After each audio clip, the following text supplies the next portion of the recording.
요한복음 19장 23절에서 27절의 본문을 가지고 여자여 보소서라는 예수님의 외침을 제목으로 해서 말씀을 나눠보도록 하겠습니다. 오늘 본문은 세 개의 구조로 짧은 본문이지만 좀 오늘 설교가 좀 길어질 것 같습니다. 오늘 본문은 5절의 짧은 구절인데요. 세 덩어리로 나눠줄 수 있습니다. 먼저 23절, 24절 그렇게 한 덩어리로 볼 수 있고요. 십자가와 예수의 옷이라는 제목으로 그렇게 볼 수가 있고요.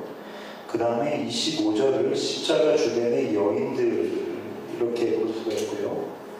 그 다음에 26절과 27절을 아들과 어머니라는 제목, 소제목으로 볼 수가 있을 것 같습니다. 이렇게 세 부분에 대해서 나눠서 한번 살펴보도록 하겠습니다. 먼저 23절에서 24절입니다.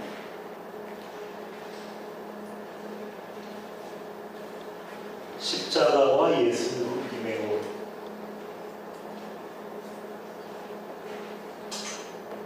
예수의 옷.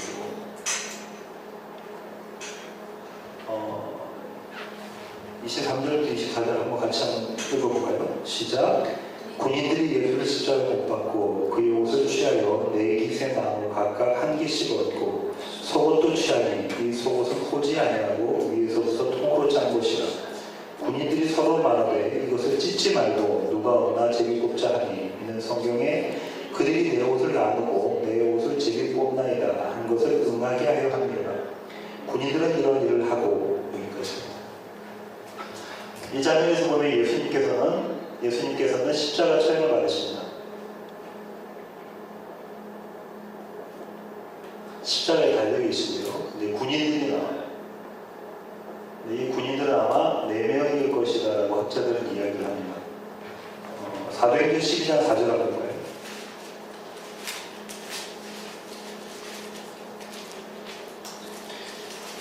사도행전 12장 4절을 보면 3절부터 보겠습니다. 유대인들이 이 일을 기뻐하는 것을 보고 베드로도 잡으려 할세 때는 무기절 기간이라 잡음에 옥에 가두어 군인 4씩인 4패에 맡겨 지키고 이렇게 나와있죠. 헤롯 왕이 요한의 형제 야고보를 칼로 죽입니다. 그리고 그것들을 유대인들이 기뻐하는 모습을 보고 베드로를 잡아 죽이려고 합니다. 그때 베드로를 옥에 가두고 군인 4명이 4패에 나눠서 지키고 있는 모습입니다. 이렇게 군인 4명. 여러분 잘 아시지만 4라는 숫자는 무엇을 상징하는 거죠? 4. 계시록 할 때 이야기했었죠. 4는 세상. 특별히 방위를 이야기하는 거죠. 동서남북 세상 전체적으로 뻗어있는 방위 이것을 이야기하는 거죠. 그때 예수님 당시에 이 로마 시대에 처형을 받으면 어떤 죄인이 처형을 받으면 군인들이 그 사람이 가지고 있던 소지품들을 다 뺏어서 자기들이 나눠 가졌다고 해요. 그래서 그것이 부수입입니다. 왜냐하면 군인들의 월급이 아주 작았다고 해요. 그래서 그렇게 착취하는 부수입을 가졌다고 합니다. 예수님은 십자가에 달리셔서 먼저 겉옷에 대한 이야기가 나오죠. 겉옷을 벗김을 당하십니다. 이 겉옷을 4깃으로 나눠서 4명이 4깃으로 나눠서 한 깃씩 가졌다라고 이야기를 하고 있습니다. 여기서 학자들의 또 의견들이 있는데 하나는 그러니까 심이 이렇게 4개 뭐라죠? 영어로 심 이걸 봉합되어 있는 이게 4군데로 겉옷이 나눠져 있어서 그것을 4개로 나눴다라고 보는 학자들이 있고요. 또 다른 학자는 칼슨 같은 학자는 이렇게 이야기합니다. 그건 그렇게 옷을 나눈 것이 아니라 아마도 벨트랑 허리띠랑 그 다음에 머리 쓰는 털건 있잖아요. 그 모자 같은 거 유대 사람들이 쓰는 털건 같은 거 그런 거랑 그 다음에 샌들 신발 그 다음에 겉옷 이런 것들이 있었을 텐데 이것을 4명이 나눴을 것이다. 왜냐하면 이것이 유대인들이 입던 복장이었으니까 그랬을 것이다 라고 보는 학자들도 있습니다. 어떤 게 맞는지는 모르겠어요. 그 4깃을 나눴다. 그러니까 신학적으로 보면은 4라는 숫자의 의미가 있기 때문에 이것을 세상 사람들이 그 예수님 옷을 챙겨가는 모습, 그렇게 보는 것이 더 바람직하지 않을까 싶습니다. 그 다음에 이제 나온 것이 속옷이고요. 이 속옷은 뭐라고 표현되어 있냐면 통으로 짠 것, 소지 않는 것, 그러니까 심리스입니다. 그러니까 이음새가 없는 거죠. 이음새가 없는 것인데 이것을 나누면 찢어지니까. 왜냐면 겉옷은 만약에 이렇게 심이 있어가지고 내용도를 나누면 옷감이라고도 쓸 수 있지만 속옷은 그렇게 쓸 수도 없으니까 이것은 한 명이 제비를 뽑아서 한 명이 각자 이렇게 군인들이 이야기를 하게 되죠. 거기에 대해서 뭐 신학자들이 견해드리는데 첫 번째는 이제 요세푸스라는 신학자가 있습니다. 이 신학자는 신학자가 아니라 역사가가 있습니다. 예수님 당시보다 약간 후대에 살았던 유대인의 정치가이면서 역사학자입니다. 이 요세푸스는 어떻게 이야기를 하고 있냐면 이렇게 이야기하고 있습니다.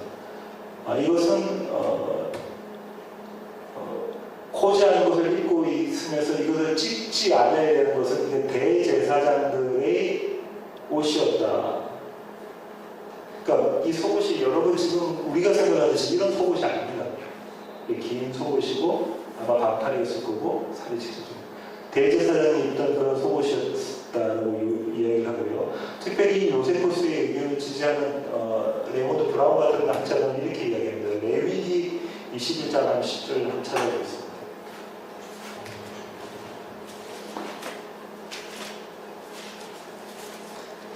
자기의 형제 중 관유로 봉을 받고 위임되어 그 예복을 입은 대제사장은 그의 머리를 풀지 말며 그의 옷을 찢지 말며 대제사장은 그의 옷을 찢지는 않아요. 그런 이 구약의 성경의 그 문구를 가지고 와서 브라운 같은 학자들은 이것이 예수님의 대제사장적인 역할에 대한 상징적으로 드러내는 것이다. 이렇게도 이야기합니다. 예, 일리가 있는 이야기인 것 같아요.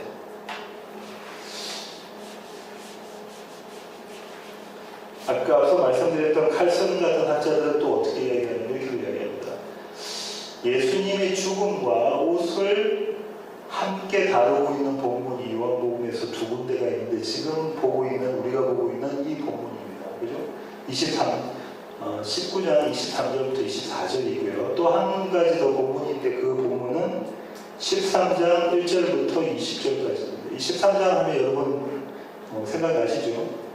12장이 예루살렘 성이고 13장이 세족 겉옷을 벗어서 허리에 두르시고 무릎을 꿇으셔서 제자들의 발을 씻겨주시는 모습. 학자는 이렇게 얘기합니다.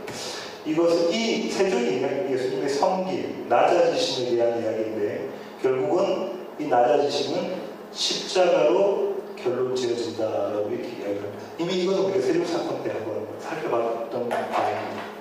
예, 그렇습니다. 이렇게 이들 이야기를 하고 있습니다. 그런데 성경은 어떻게 그 다음에 이야기하고 있냐면 예수님이 십자가에 달리셔서 돌아가셨는데 예수님의 겉옷과 속옷을 군인들이 뺏어가는 장면이 성경을 응하게 하려 합니다라고 이야기를 하고 있습니다. 24절 보고 있습니다. 성경에 그들이 내 옷을 나누고 내 옷을 제비 뽑나이다 한 것을 응하게 하려 합니다. 이렇게 나와있죠. 이 구절이 어디 있냐면 시편 22편에 있어요. 시편 22편으로 가겠습니다.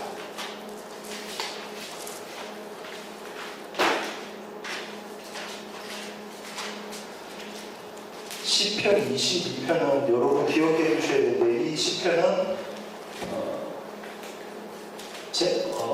학자들이 어떻게 이름을 붙였냐면 메시아의 순환의 시 이렇게 이야기하고 있어요. 메시아가 순환받은 시다. 왜냐하면 예수님께서 십자가에 달려서 돌아가시면서 여기에 있는 구절들을 인용을 하셨기 때문입니다. 21장 1절을 볼까요? 내 하나님이여 내 하나님이여 어찌 나를 버리셨나이까. 이거 여러분 잘 아시는 엘리 엘리 라마 사박단입니다. 이 구절을 이 다윗의 시거든요. 다윗의 시를 인용한 것입니다. 그런데 18절을 보면 내 겉옷을 나누며 속옷을 제비 뽑나이다 위하이다라는 이야기가 나와요. 내 겉옷을 나누고 속옷을 제비고 온나이다.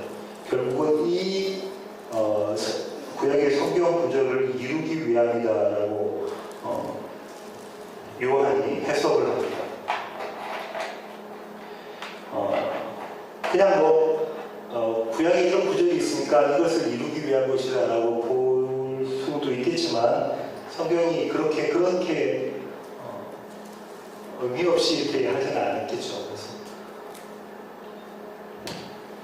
예수님의 옷 벗기기가 무엇을 이야기하고 있는지를 신학적으로 살펴볼 필요가 있는데요. 여러분 이미 잘 아시고 제가 여러 차례 말씀드렸던 것입니다. 하나님께서 하나님의 작정을 가지시고 하나님의 작정을 약속의 형태로 우리에게 주셨어요. 이 하나님의 약속은 처음에는 삼위 하나님 스스로 갖고 계셨던 약속이시고 창세적인 약속이죠. 이 약속을 실천하기 위해서 실현하시기 위해서 이 세상을 만드셨고 역사라는 것을 시간을 만드시고 공간을 만드셔서 역사라는 것을 우리에게 주셨습니다. 이 역사의 처음 시작에 첫사람이 있었어요. 첫사람 아담과 하와가 있었습니다. 이 첫사람 아담과 하와부터 이 옷 벗기기 작업과 옷 입히기 작업이 시작이 됩니다. 창세기 2장 25절로 가겠습니다. 아담과 그의 아내 두 사람이 벌거벗었으나 부끄러워하지 아니하니라. 아담과 하와가 벌거벗었어요. 물론 두 사람만 있어서 부부관계에 두 사람만 있어서 그렇지만 하나님 앞에서 벌거벗은 모습 둘이서 그냥 부끄러워하지 않았다는 것이 아니라 하나님 앞에서의 벌거벗은 모습을 부끄러워하지 않은 것, 이 부끄럽다는 의미를 조금 이따 더 살펴보겠습니다. 3장 7절 보겠습니다. 이에 그들이 눈이 밝아져 자기들이 벗은 줄을 알고 무화과 나무 잎을 엮어 치마로 삼았더라. 원래는 벗고 있었지만 부끄러워하지 않았던 자들이 이제 죄를 짓고 난 다음에 내가 하나님 되어야지 해서 나의 하나님 되기를 실천하는 그 자들이 이제 죄를 짓고 난 다음에 발견한 것이 자기들이 옷을 벗고 있구나. 옷을 벗고 있다. 그래서 부끄러워하게 됩니다. 처음에 부끄러워하지 않았던 자들이 부끄러워하게 되죠. 그래서 무화과 나무로 무화과 나무는 성경에서 나오는 무화과 나무는 이게 무화과가 열매가 아니에요. 거기에서 의미하는 의미가 있습니다. 무화과 나무로 옷을 입습니다. 그러자 하나님께서 동산을 건지시다가 말씀하시죠. 아담아 네가 어디 있느냐 하니까 제가 벗어서 부끄러워서 숨었습니다. 그러니까 하나님께서 물어보시죠. 네가 내가 먹지 말라고 하는 것을 먹었니? 부터 시작해서 이 다음에 하나님께서 하시던 일이 뭐냐면 이 무화과 나무 옷을 만드는 그 사람이 지어 만든 옷을 벗기시고 하나님의 옷을 입히십니다. 그렇죠? 3장 21절 보겠습니다. 여호와 하나님의 아담과 그의 아내를 위하여 가죽옷을 저 입히시더라. 이것을 벗기시고 가죽옷, 어린 양으로 대표되는 가죽옷, 예수 그리스도에 되는 이 가죽옷을 입히시더라. 이렇게부터 시작해서 성경은 옷 입기에 대한 이야기가 시작됩니다.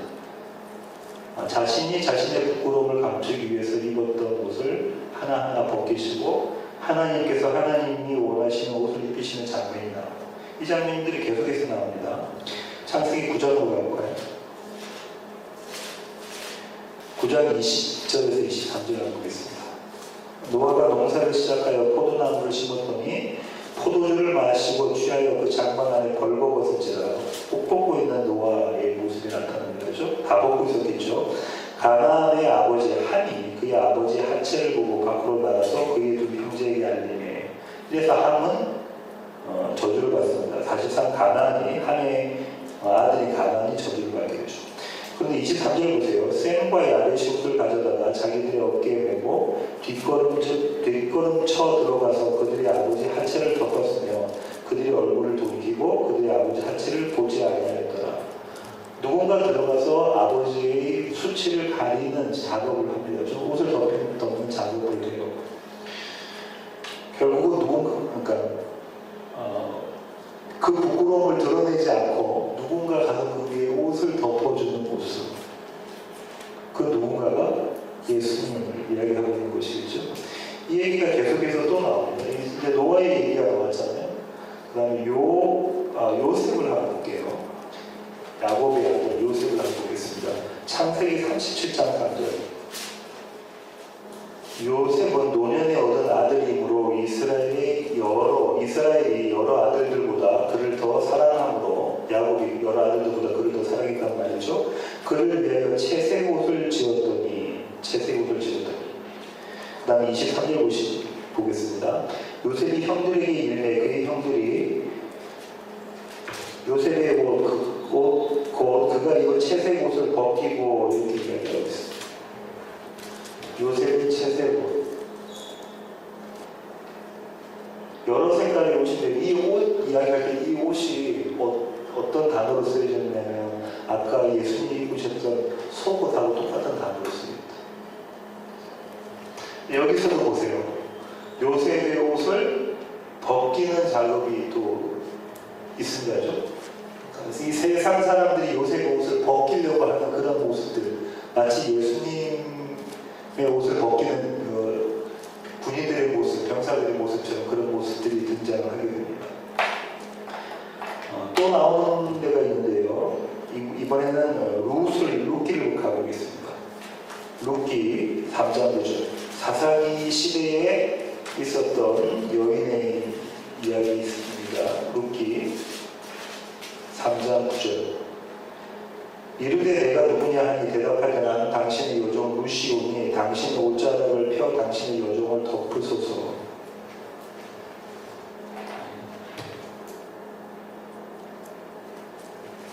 루시 보아스에게 가서 자기 시어머니 나오미의 말을 듣고 루시 보아스에 가서 보아스와 잠자리를 하기 위해서, 그러니까 아내가 되기 위해서 보아스의 잠자리에 달 들어가죠. 보아스가 깨고 나니까 수위 취했던 보아스가 깨고 난 다음에 뭐라고 이야기하냐면 왜 이런 행동을 하느냐 하니까 자신의 그 옷으로 나를 덮어주세요 라는 이야기입니다. 옷으로 나를 덮어주세요. 그 다음에 4장 13절 보면 이에 보아스가 룻을 맞이하여 아내를 삼고 그에게 들어갔더니 연합했더니 여호와께서 그에게 임신하게 하심으로 그가 아들을 낳으니라. 이렇게 해서 룻이 족보에 나오게 됩니다. 보아스가 그죠? 그렇게 해서 22절 보면 다윗은 낳았더라고 얘기가 나옵니다. 이 옷은 무엇을 의미하냐면 이게 부부 관계자라는 연합에 대한 이야기가 여기에서 나와 있습니다. 옷을 입히고 옷을 벗기고 옷을 입히는 이런 옷 이야기가 계속해서 나와요. 마지막으로 결론적으로 계시록에 가는 이 얘기가 또 나옵니다. 계시록에 한번 보겠습니다. 계시록 3장 17절부터 18절입니다.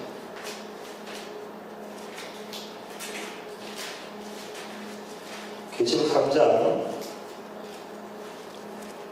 17절부터 18절. 라오디게아 교회에게 말씀하신 분 주님께서 내가 말하기를 나는 부자라 부유하여 부족할 것이 없다 하나 네 공부한 것과 가련한 것과 가난한 것과 눈먼 것과 벌거벗은 것을 알지 못하는도다. 라오디게아 교회를 책망하시고 계시죠. 네가 부자인 것 같고 돈이 많은 것 같고 다 가진 것 같지만 사실상 너는 눈먼고 벌거벗고 가난한 자다. 내가 너를 원하노니 내게서 불로 연단한 금을 사서 나에게서입니다. 예수 그리스도로부터 부요하게 하고 흰옷을 사서 이것도 예수님의 옷이죠. 벌거벗은 수치를 보이지 않게 하고 안약을 사서 눈에 발라보게 하고 주님 뭐라고 하시면 나의 옷을 입어라 라고 이야기하고 계십니다. 네가 지금 엄청난 옷을 입고 있는 것 같지만 이 옷은 세상 옷이네. 이 옷 벗고 넌 이거 입고 나 이거 부끄럽지 않다고 생각하고 있지만 넌 부끄럽지 않다고 생각하고 있지만 사실상 이것은 부끄러운 거야. 정말 부끄럽지 않은 것은 주님 앞에서 내가 먼지입니다. 나띵입니다. 아무것도 아닙니다. 나의 하나님 되기를 포기한 그 자가 부끄럽지 않은 자야. 주님 그렇게 말씀하시는 거죠. 그래서 뭐라고 말씀하십니까? 내게서 옷을 사서 입어. 흰옷, 보혈로 깨끗해질 거룩한 옷, 세마포 이것을 입어 이렇게 말씀하고 계십니다. 이 절정에 이게 완성이라니. 이 절정에 예수 그리스도가 계시고 예수 그리스도의 옷을 벗기는 작업. 그래서 옷 대신 본인 스스로 옷 대신 예수 그리스도를 드러낸 겁니다. 발버벗겼다고 해요. 그때 당시에 그 추자 처형이 완전히 발버벗기는 처형이었어요.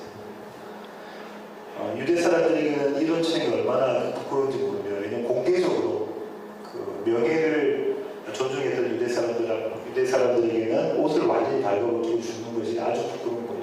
그 부끄러움, 그 수치를 당하는 거죠. 유대 사람들이 보기에는 이 벌거벗음이 부끄러움 같았어요. 이게 대단한 역설입니다. 유대 사람들이 보기에는 이게 부끄러운 것 같지만 사실상은 이 일이 부끄러운 것이 아니라 하나님, 내가 아무것도 아닙니다. 내가 나띠입니다. 내가 먼지입니다. 나는 벗은 자입니다. 그래서 당신의 옷이 필요합니다라고 고백하는 그것이 주님 보시기 아름다운 모습, 부끄럽지 않은 모습인 것이죠. 이 그림이 첫 번째 단락의 그림입니다. 결국은 여기서 또 한 가지 주목할 것은 요한이 이렇게 얘기하잖아요. 예수님께서 이 말씀하신 이유는 시편 22편의 말씀을 인용하신 이유는 저들이 내 옷을 다 발라벗깁니다 라고 말씀하셨던 그 이유는 하나님의 작정을 이루시게 하기 위함이다. 그런데 병사들은 그것이 자기가 하는 일이가 하나님의 작정 가운데 있는 것인지 몰라요. 그런데 하나님은 그 모르는 자들인데도 그들을 사용하셔서 하나님 일을 열심히 당신의 신실하심으로 열심히 이루어 가시는 모습이 이 그림에서도 드러나고 있습니다. 다음 두 번째 장면입니다.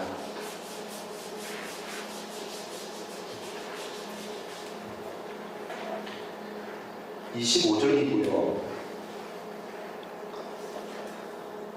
십자가 주변의 여인들이라는 소제목을 달아봤습니다. 여인들.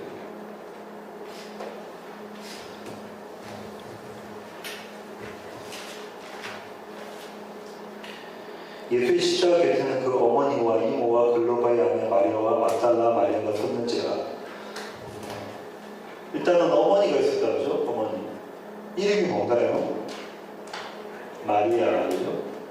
그 다음 누가 있었다고 그러죠? 이모. 우리는 번역해서 이모인데 어머니의 시스터, 여동생에 대한 이야기로 이렇게 원어는 돼 있어요. 이모라고 안 돼 있고, 근데 이모. 세 번째는 누가 있었냐면 글로바의 아내 마리아.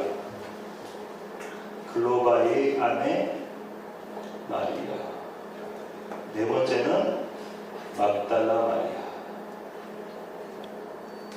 신학자들은 또 이게 몇 명이나 가지고 이야기를 합니다. 왜냐면 두 명이라고 이야기하는 신학자도 있어요. 어머니, 이모는 이것을 꾸미는 거였다라고 두 명이라고 얘기하는 사람도 있고, 어떤 사람은 어머니 한 명, 이모와 글로바의 아내 마리아는 동일 인물이다. 세 명이라고 이야기하는 사람도 있고, 네 명이라고 이야기하는 사람도 있습니다. 저는 이렇게 네 명이라고 보고요.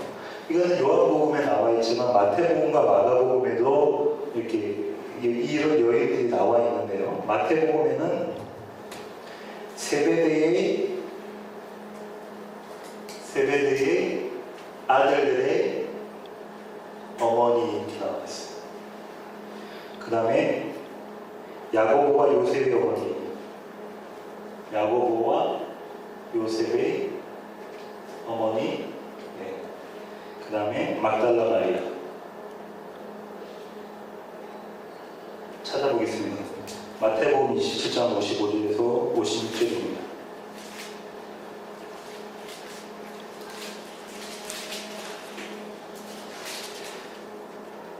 예수를 섬기며 갈릴리에서부터 따라온 많은 여자가 거기서 멀리서 바라보고 있으니 그 중에는 막달라 마리아와 또 야고보와 요셉의 어머니 마리아와 요셉의 어머니 마리아와 그죠?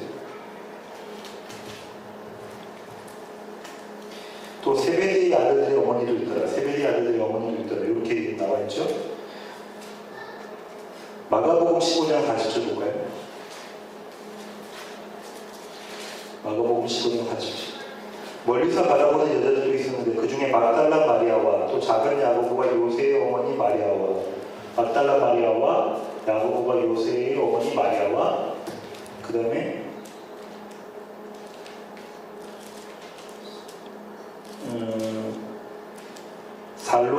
살로메라는 사람입니다. 이 세베대 아들들의 어머니를 살로메라고 신학자들은 이야기를 합니다. 누가 어떻게 이야기했는가 보면 누가복음 24장 10절.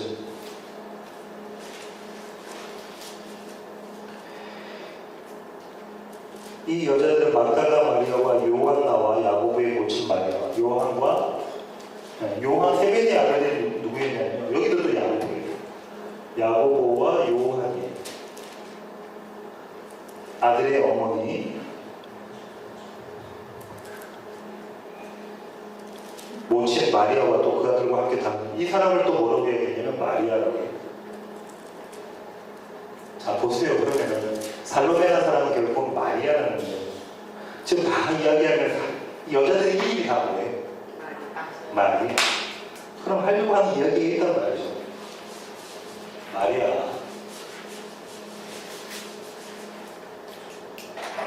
왜 성경에 마리아라는 얘기를 하고 있을까? 마리아라는 여자들이 그 십자가 주변에 계속 다 모인 것으로 이야기하고 있을까? 이 얘기를 하려면 또 출애굽기로 올라가야 됩니다. 출애굽기 15장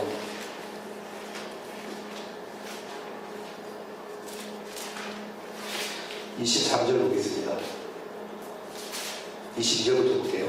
모세가 홍해에서 이스라엘을 인도하며 그들이 나와서 수르 광야로 들어가서 거기서 살 길을 걸었으나 물을 얻지 못하고 마라에 이르렀더니 그곳 물이 서서 마시지 못하겠으므로 그 이름을 마라라고 합니다. 마라. 마리아는 마라에 대한 표현입니다. 마라. 마라가 무슨 말이라고요? 쓴물입니다. 이 앞에 이 직전에 뭘 했죠? 이 직전에 모세와 미리암의 찬양이 있었어요. 뭘 어디로 홍해를 건너고 난 다음에 우리 계시록에 되죠. 모세의 노래 부르고 미리암의 노래도 부르고 그러고 난 다음에 이제 광야길을 걷는데 얼마나 덥겠어요. 지금 텍사스 같은 이런 날씨. 그 갔는데 물이 없는 거예요. 근데 마르다는 곳에 도착했는데 그 물을 먹으려고 하니까 물이 써서 먹지를 못하는 쓴물. 24절. 백성이 모세에게 원망하여 이르되 우리가 무엇을 마실까 하매 또 원망합니다. 저와 여러분의 모습입니다. 모세가 여호와께 부르짖었더니 여호와께서 그에게 한 나무를 가리키시니 그가 물에 던지니 물이 달게 되었더라 하면서 등장하는 게 뭐죠? 나무. 한 나무, 한 그루의 나무가 등장하는데 이 쓴물이 어떻게 바뀌어요? 단물로 바뀝니다. 이 나무가 얘기한 게 누굴까요? 예수 그리스도와 십자가입니다. 이 나무 사이에 있는 마리아들에 대한 그림이 지금 그려져 있는 거죠. 마리아입니다. 말하면 또 생각나셔야 될 사람이 있어요. 아까 우리가 좀 살펴본 사람 중에 한 명인데요. 누가 생각나십니까? 사사기 다음에 나서 룻기를 보셔야 돼요. 룻기로 가겠습니다. 19절 볼게요. 이에 그 두 사람이 베들레헴까지 갔더라. 베들레헴에 이를 때에 온 성읍이 그들로 말미암아 떠들며 이르기를 이가 나오미냐 하는지라. 나오미가 그들에게 이르되 나를 나오미라 부르지 말고 나를 마라라 부르라. 이는 전능자가 나를 심히 괴롭게 하셨습니다.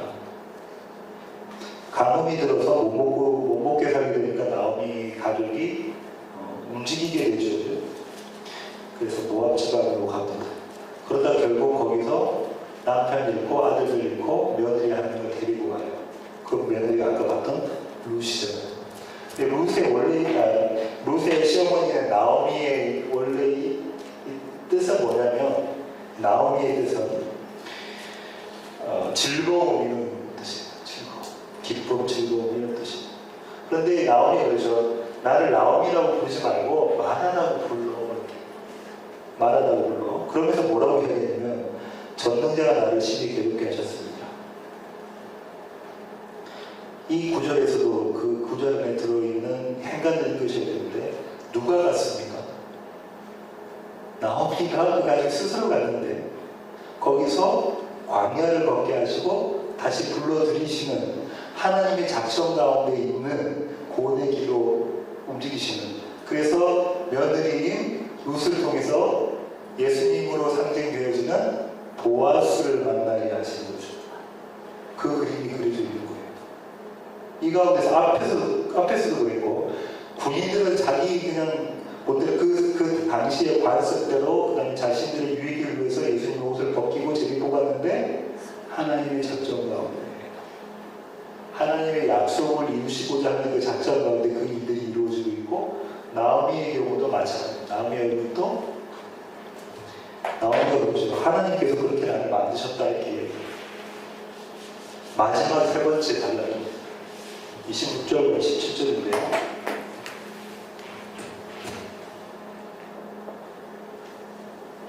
아들과 아버지라는 소제목으로 보겠습니다. 아들 어머니.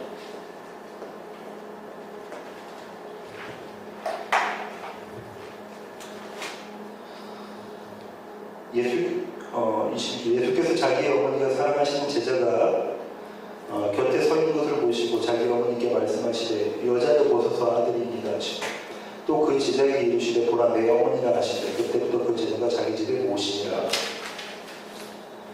등장인물이 세 명이 여기서 나오죠. 예수님 나오고요, 그 다음에 어머니 나오고요, 이 어머니, 그 다음에 여자라고 불렀던 여자, 어머니로 대표되는 마리아, 그 다음에 사랑하시는 제자. 학자는 다 이걸 요한이라고, 사도 요한이라고, 이 책의 기자라고 이야기하고 이런 세 개의 관계가 이렇게 나옵니다. 예수님이 여자여 아들이니라 하고 사랑하시는 제자 요한에게는 내 어머니다 라는 이야기를 하시죠. 먼저 육신적인 관계, 육신적인 혈연 관계에 있는 그런 측면에서 한번 살펴볼 필요가 있습니다. 이런 측면에서 한번 살펴보면 예수님은 장남이셨고 그때 당시에 마리아는 50대 초기의 과부였다고 학자들은 이야기합니다. 근데 여러분 잘 아시다시피 이스라엘에서 과부와 고아가 아무 생산력이 없는 그런 약자 중의 약자의 위치에 있는 자들. 그래서 이 마리아는 예수님의 육신의 어머니 마리아는 장남이신 예수님을 의탁하고 사는 그러다가 이제 4년 동안 공생을 하셨죠. 그래서 이제는 사랑하는 제자에게 자기 어머니의 부양을 맡기시는 장면. 그런데 이제 왜 아들들이 있는데 자기 동생들한테 안 맡기고 제자한테 맡겼을까? 그런 질문이 드는데 학자들은 뭐라고 대답하냐면 아무래도 그때 당시에 동생들은 예수를 믿지 않았기 때문이다 라고 이야기를 합니다. 7장 5절 보면 아직 예수님 아는 그림이 나와요. 그래서 사랑하는 제자에게 맡겼을 것이다 라고 이야기를 합니다. 여기서 우리가 발견할 수 있는 것은 또 한 가지 뭐냐면 교회 공동체. 우리가 성경을 신학적으로 보고 그 가운데서 해석을 하고 믿음을 가지고 있지만 사실상 삶을 살아가는 데에서는 교회 공동체가 필요한 것입니다. 그 신학을 그 성경의 말씀대로 복음대로 살아가기 위해서 그 교회 공동체, 마치 어머니와 아들과도 같고 형제와 자매도 같은 교회 공동체에 대한 그림을 여기서 볼 수가 있다. 그때부터 사랑하는 제자 요한은 예수님의 육신의 어머니 마리아를 모셨다고 얘기해요. 그런 공동체의 모습을 볼 수가 있다. 이렇게 육신적인 관계의 측면에서 바라볼 수가 있고요. 신학적인 관계에서는 유명한 볼트만이라는 학자는 이렇게 이야기합니다. 이 어머니를 어떻게 표현하고 있냐면 유대인 그리스도인, 사랑하는 제자는 이방인 그리스도인. 그래서 결국은 이방인 그리스도인이 유대인 그리스도인을 보살펴주고 섬겨야 하는 대상으로 이렇게 이야기를 하고 있습니다. 하지만 그건 그렇게 별로 신빙성이 없는 것 같아요. 어떤 신학자들은 사랑하는 제자를 아이디어한 디사이플, 그러니까 아이디어란 처치라고 보고 이 어머니는 렘넌트, 남은 자, 이스라엘의 남은 자에 대한 경고로인데 그것도 그렇게 썩 지지를 받기는 어려울 것 같아요. 마지막인 게 이제 타이폴로지에 대한 얘기인데 이게 뭐냐면 예표론입니다. 예표론, 그러니까 상징 이걸 이야기합니다. 이 여자 어머니 예수님 살아계신 제자비 앞뒤로 무엇이 어떤 단어가 나오냐면 동산이라는 단어가 나와요. 동산. 그죠? 이건 우리가 이미 살펴봤습니다. 그죠? 동산이라는 단어가 18장, 요한복음 18장 1절 하는 건가요? 예수께서 이 말씀을 하시고 제자들과 함께 기드론 시내 건너편으로 나가시니 그곳에 동산이 있는데, 그죠? 26절. 대제사장이 중 하나는 베드로에게 비를 짜인 사람의 친척이라 이르되 내가 그 사람과 함께 동산에 있는 것을 내가 보자. 19장 4절. 빌라도가 다시 밖에 나가 말하되 보라 이 사람을 데리고 너에게 나오나니 이는 내가 그에게 아무 죄를 찾지 못할 것이다. 이것도 제가 좀 미스프린트합니다. 하여튼 동산이라는 단어들이 자꾸 나오게 됩니다.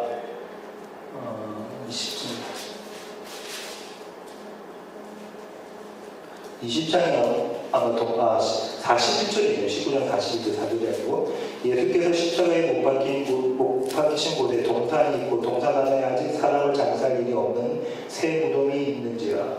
자꾸 우리 동산이라는 이야기가 이 동산을 제가 지난번에 18장 할 때 뭐라고 말씀드렸죠? 어떤 학자들은 에덴 동산에 대한 것을 염두에 두고 요한이 이야기하고 있는 것이다 해서 창조와 새 창조, 그 다음에 창조시 에덴 동산과 지금 여기 있는 그 겟세마네 동산에 있는 그 동산을 비교하고 있는 것이라고 말씀을 드렸죠. 그래서 그 예표를 하는 자들은 이 마리아는 그러면 이브에 대한 이야기다. 그러니까 새로운 하와에 대한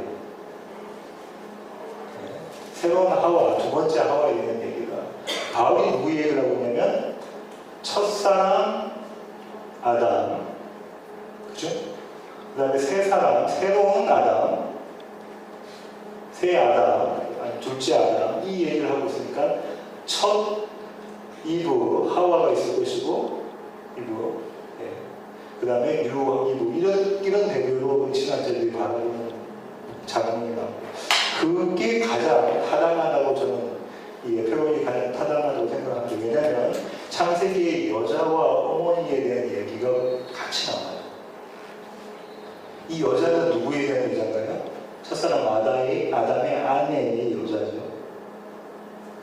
그렇죠. 그래서 여자라는 이야기를 아담의 이름을 짓죠. 내 뼈 중에 뼈, 살 중에 살이다 하면서 아담이라는 이야기를 짓죠. 어머니라는 이야기도 나와요. 한번 찾아보겠습니다. 창세기 3장 15절부터 한번 봐요. 여러분 잘 아시는 원시복음입니다. 내가 너로 여자와 원소가 되게 하고 내 후손도 여자의 후손과 원소가 되게 하니 계속 여자에 대한 이야기 나옵니다. 여자의 후손은 내 머리를 상하게 할 것이요 그의 발꿈치를 상하게 할 것이니라 하시고 해서 여자의 후손 어머니로서 여자이면서 어머니로서가 등장을 하죠. 3장 20절 아담이 그의 아내의 이름을 하와라 불렀으니 그는 모든 살아있는 자의 어머니가 되십니다. 어머니가 되십니다. 창세기 4장 1절부터 5절까지 나옵니다. 1절 2절만 보겠습니다. 아담이 그의 아내 하와와 동침하며 하와가 임신하여 가인을 낳고 이르되 내가 여호와로 말미암아 든담하였다 하니라. 여호와로 말미암아 내가 아들을 낳았다. 2절 그가 또 가인의 아우 아벨을 낳았는데 아들을 낳았다. 25절 아담이 다시 자기 아내와 동침하며 그가 아들을 낳아 그의 이름을 셋이라 하였으니 이는 하나님이 내게 가인이 죽인 아벨 대신에 다른 신을 주셨다 합니다. 여자, 어머니. 이 여자는 계시록에서도 나오죠. 계시록 12장 1절부터 5절 여러분 안 보셔도 잘 아실 건데 계시록 12장 1절부터 5절 하늘에 큰 이적이 보이니 옷 입은 한 여자가 있는데 그 발 아래는 달이 있고 그의 머리에는 12관의 별을 썼더라. 이미 우리 다 말씀드렸습니다. 12. 이 여자가 아이를 베어 해산하게 되며 아파서 애를 쓰며 부르짖더라. 해산한 자죠. 4절.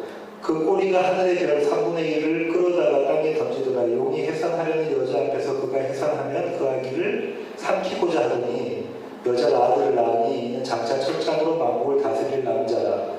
그 아이를 하나님 앞과 그 보좌 앞으로 올려가더라. 하면서 여자가 6절에 광야로 도망하네. 근데 그 광야가 어떤 곳이라고요? 1260일 동안 그를 양육하기 위하여 하나님께서 예비하신 곳이다. 이렇게 말했어요. 하나님께서 예비하신 곳이다. 그러면 어느 정도 이야기가 그림이 그려진다고 하죠. 예수님께서 어머니이신 마리아를 여자여 부르고 어머니라고 이야기하는 것은 첫 하와가 가지고 있었던 모습을 이것을 이렇게 바꾼 거다. 그러니까 아까 첫사람 아담이 새 아담 그리스도, 그리고 이 그리스도에 포함되어 있는 교회에 대한 그림이 그려지고요.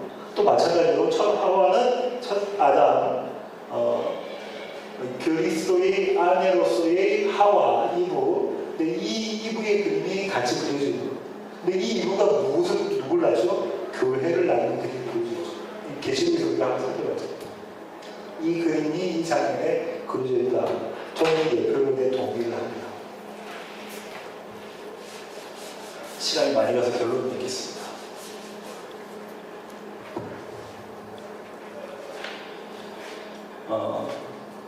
지금까지 신학적인 얘기를 했는데요. 제가 이렇게 이 말씀을 오늘 본문의 말씀을 묵상하면서 제목을 이렇게 딱 정하면서 마음에 와닿았던 것은 한번 장면을 한번 그림을 그려보세요.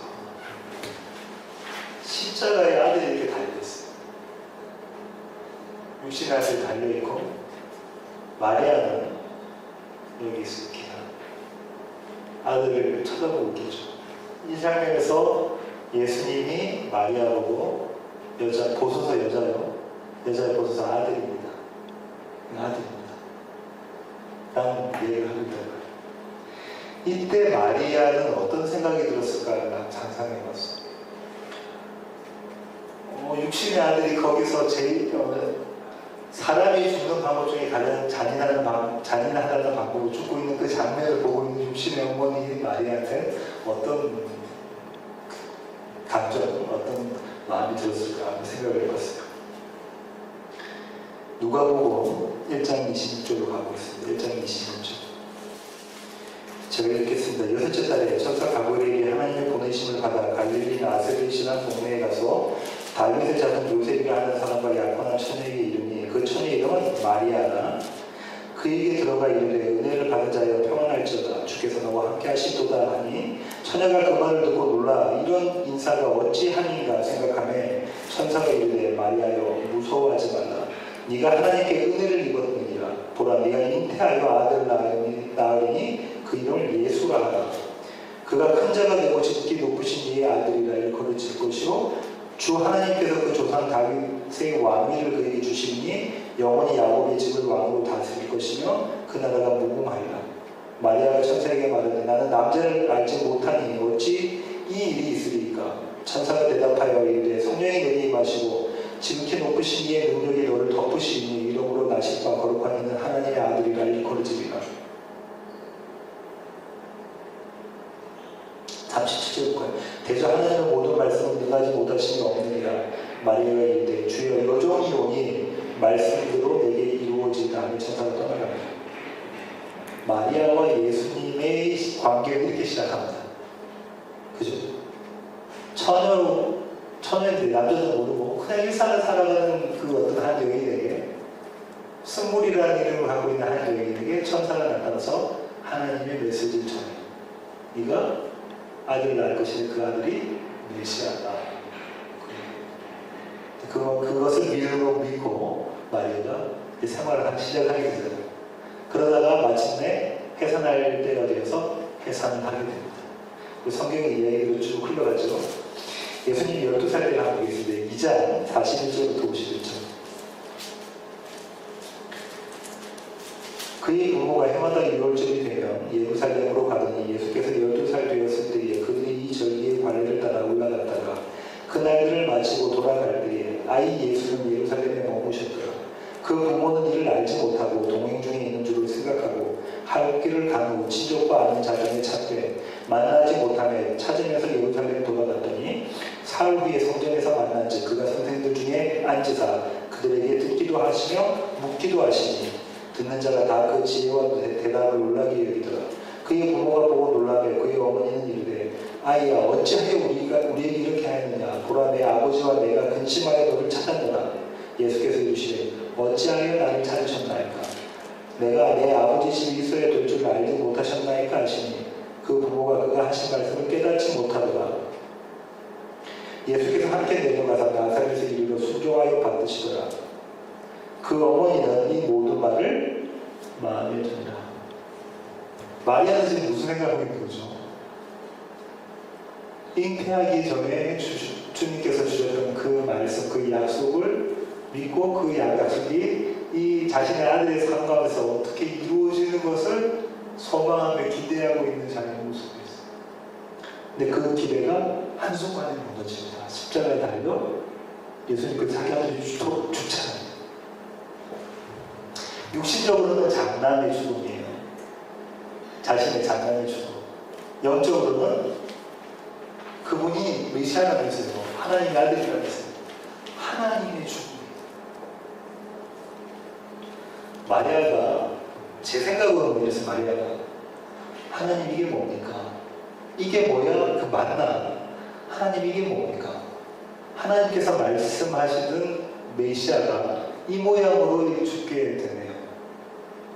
우리 민족이 이스라엘을 구원하신 것이 아니라 이 모양으로 죽게 되네요 라는 생각을 한순간 하지 않았을까. 그러다가 어렴풋이 다 이해는 못하더라도 그 하나님이 이렇게 죽으셔야 할 만큼 우리의 죄가 그렇게 큰가요?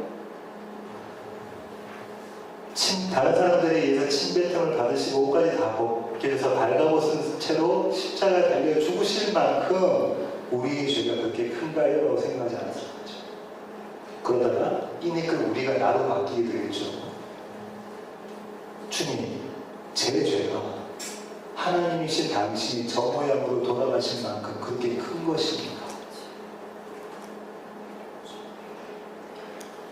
그 고백이 마리아에 있지 않았습니다. 이 앞에 그림들을 보면 정말 부끄러운 자와 부끄럽지 않은 자에 대한 그림들이 나와 있잖아요. 그러면서 마리아가 주님, 제가 죄인 맞습니다. 제가 아무것도 아니고 나띵이고 저로서는 도저히 아무것도 할 수 없는 자가 많네요 라는 고백으로 이끌어 가시는 것이 하나님의 열심이십니다. 하나님의 구원이십니다. 우리의 삶 가운데는 이 장면이 매일같이 있어야 해요.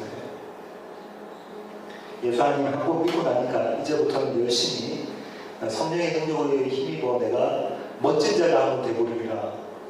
믿음 좋고 열심히 교회에서 열심히 일하는 자가 되보리라가 우리 신앙의 목표가 아니라 마리아처럼 십자가에 달려서 돌아가시는 하나님을 바라보는 눈, 그리고 그와 함께 매달려 있는 자신을 바라보는 눈, 그리고 그분과 함께 3일 만에 일어나는 그 모습, 그것을 바라보는 눈이 저와 여러분에게 있어야 될 줄 압니다. 이것이 그리스도인의 믿음입니다. 오늘 이 시간 찬송가 149장 함께 찬송 부르시기 원합니다. 가사를 생각하시면서 오늘 본문을 기록하시면서 가사를 이렇게 쭉 한번 보시기 원합니다. 주 달려 죽은 십자가, 우리가 생각할 때에 세상에 속한 욕심이 헛된 줄 알고 버리네. 함께 부르시겠습니다.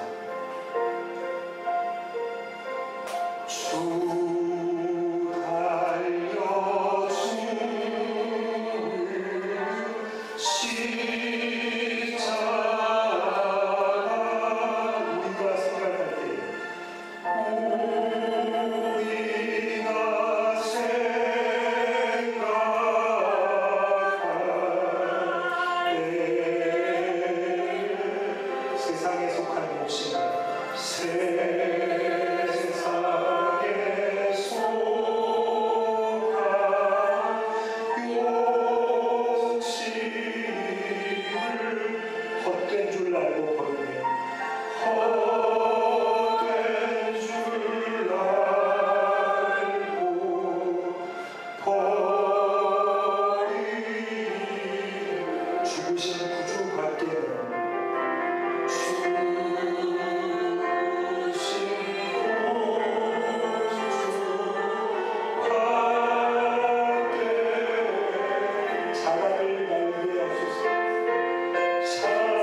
세상으로도 주님의 그 은혜를 갚을 수 없는데